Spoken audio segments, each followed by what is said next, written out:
बिहार में चल रहे जातीय गणना को लेकर मामला सुप्रीम कोर्ट में पहुंचा और सुप्रीम कोर्ट जातीय गणना को लेकर दाखिल की गई याचिका पर सुनवाई के लिए तैयार हो गया है। आपको बता दें कि सुप्रीम कोर्ट में जातीय गणना पर रोक लगाने संबंधी याचिका दाखिल की गई थी और याचिका में कहा गया है कि गणना केंद्र सरकार का क्षेत्र है। मामले में 28 अप्रैल को सुनवाई करेगा सुप्रीम कोर्ट। बड़ी खबर आपको बता रहे हैं, बिहार में जातीय गणना पर सुनवाई को लेकर सुप्रीम कोर्ट तैयार हो गया है। 28 अप्रैल को इस मामले में सुनवाई होगी। सुप्रीम कोर्ट में दायर याचिका में यह मांग की गई है कि जनगणना केंद्र सरकार का कार्यक्षेत्र है, बिहार सरकार के पास जातीय गणना का अधिकार नहीं है। याचिका में इस संविधान के मूल अधिकार का हनन बताते हुए बिहार में चल रहे जातीय गणना पर रोक लगाए जाने की मांग की है। आपको बता दें कि इस मामले पर अब 28 अप्रैल को सुनवाई होगी।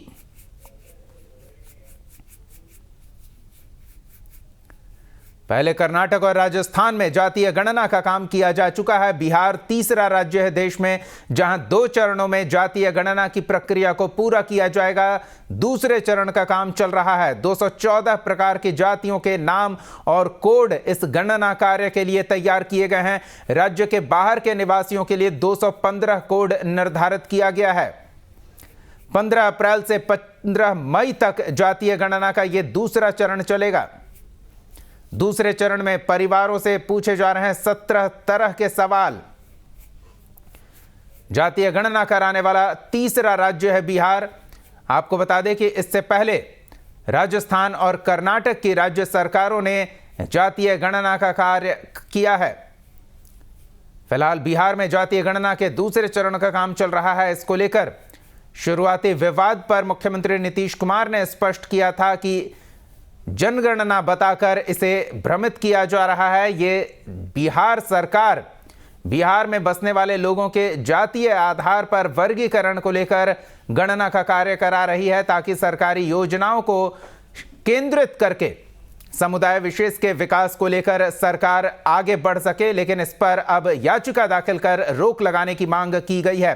सरकारी नौकरी में कितनी हिस्सेदारी है, निजी व्यवसाय या रोजगार में किसकी कितनी हिस्सेदारी है, ये सब जानकारी जुटा रही है राज्य सरकार। किस वर्ग में शिक्षा का क्या स्तर है, उच्च शिक्षा की दर किस वर्ग में सबसे ज्यादा है, कहां ध्यान देने की जरूरत है, तो तमाम जानकारियां इस गणना के माध्यम से जुटाने का दावा राज्य सरकार की ओर से किया गया है। लेकिन इसे केंद्र के अधिकार क्षेत्र का कार्य बताते हुए रोक लगाए जाने की मांग सुप्रीम कोर्ट में दी गई है और उस याचिका पर सुनवाई के लिए सुप्रीम कोर्ट तैयार हो गया है।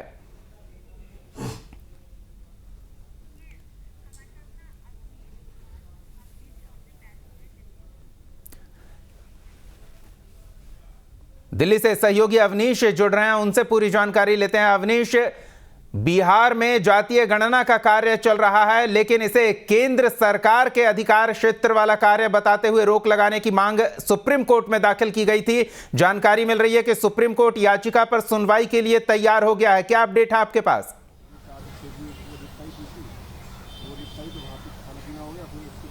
जी दीपक, बिल्कुल 28 अप्रैल को सुप्रीम कोर्ट इस याचिका पर सुनवाई करेगा। आज जब सीजीआई की बेंच बैठी तो वहां इसकी मेंशनिंग की गई कि बिहार में जातिगत जनगणना जारी है और अगर इस पर इस समय रोक नहीं लगाई गई तो इस याचिका का कोई फायदा नहीं होगा।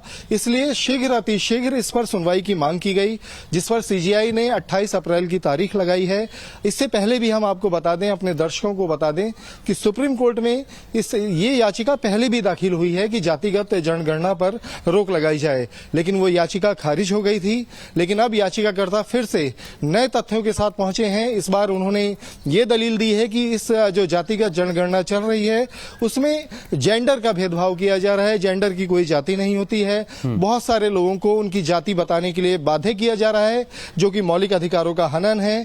संवैधानिक तौर पर किसी को उसकी जाति बताने के लिए बाध्य नहीं किया जा सकता। ये गोपनीयता का जो उसका अधिकार है उसका भी हनन है। है, इस तरह की दलीलें देके नए तथ्यों के साथ में सुप्रीम कोर्ट में फिर से याचिका लगाई गई है, जिस पर यह कहा गया कि अब समय है कि जातिगत जनगणना पूरी हो सकती है, इसलिए इस पर समय रहते रोक लगाई जाए। अगर ये पूरी हो जाती है तो बिहार की जो राजनीति है, जो जाति से बहुत ज्यादा प्रभावित रही है, बिहार की जनता, इसके दुष्प्रभाव सामने आ सकते हैं। इन तमाम दलीलों के साथ इस याचिका पर शीघ्र सुनवाई की मांग की गई है। अब सुप्रीम कोर्ट जब 28 अप्रैल को इस मामले को सुनेगी तो सुप्रीम कोर्ट इस याचिका के तथ्य जो मेरिट हैं उन पर विचार करेगी, उन पर सुनवाई करेगी, क्या वो नोटिस करने लायक है या नहीं है। जो याचिकाकर्ता की मांग है कि इस पर रोक लगाई जाए, तत्काल राहत दी जाए, तो ये सुप्रीम कोर्ट को फैसला लेना है कि जो याचिकाकर्ता के जो तथ्य सामने आएंगे, जो दलीलें सामने आएंगी, उसके आधार पर सुप्रीम कोर्ट क्या निर्णय लेगा, क्या निर्देश देगा, ये देखने वाली बात रहेगी। बिल्कुल अवनीश, इसकी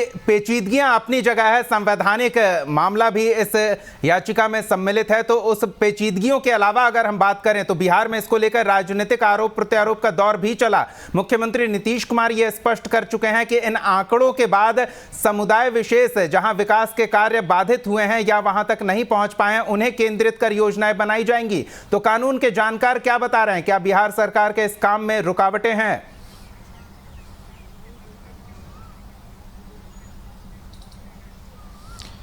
जी बिल्कुल, आप जिस तरह की इसमें जो आरोप लग रहे हैं कि ये राजनीतिक वजहों से जातिगत जनगणना कराई जा रही है, वोट के लिए कराई जा रही है। हालांकि सरकार ये कह रही है कि हम जो समुदाय, जो जातियां विकास कहां तक पहुंचा है उसकी गणना, उसका अंदाजा लगाने के लिए जातिगत जनगणना कराई जा रही है। तो जो दूसरा पक्ष है वो इसका विरोध कर रहा है, लेकिन जो कानून के जानकार हैं उनका कहना है कि सुप्रीम कोर्ट पहले ही साफ कर चुका है कि इस मामले को हाईकोर्ट सुनेगा।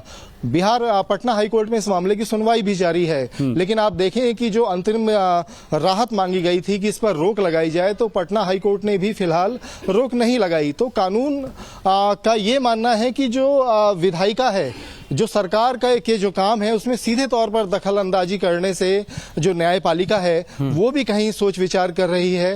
अब जब हाईकोर्ट ने अंतरिम आदेश नहीं दिया, हालांकि सुनवाई अभी जारी है, तो जो याचिकाकर्ता पक्ष है वो सुप्रीम कोर्ट पहुंचा है। अब सुप्रीम कोर्ट ये गौर करेगा कि आखिर ऐसी क्या आवश्यकता है जिस पर तत्काल आदेश की मांग की जा रही है कि जातिगत जनगणना को रोक दिया जाए। अब जब ये दलीलें आएंगी तो कानून के जानकारों का, चलिए, तो उस पर हमारी नजर बनी रहेगी, देखना होगा कि क्या होता है। क्या बिहार सरकार जो जातीय गणना के कार्य में जुटी हुई है उस पर रोक लगती है या ये काम निर्विघ्न आगे बढ़ता रहेगा।